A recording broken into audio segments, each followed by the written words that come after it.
City पोस्टाच्या प्रांगणामध्ये जो प्रांगण होतं त्याच्यामध्ये पूर्वीचे जुन्या काळची विहीर होती आणि ती विहिरीवर पेवर ब्लॉक होता आणि ते पेवर ब्लॉक खचल्यामुळं त्या ठिकाणी आज ड्रेनेज करता साफसफाई करता महापालिकेची गाडी आलेली होती आणि ती गाडी रिव्हर्स करताना जे आहे ते मागच्या चाकाचं वजन जास्त होतं, त्याच्यामध्ये पाणी जास्त होतं आणि त्या विहिरीच्या वरचा स्लॅब जो आहे तो कमकुवत होता आणि त्याच्यामुळे ते विहिरीच्या याच्यातला भाग ढासळला आणि त्याच्यामध्ये ही गाडी त्याच्यामध्ये गेलेली आहे।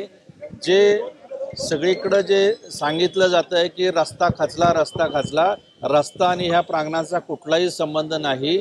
महापालिकेचा कुठलाही रस्ता हा खचलेला नाही।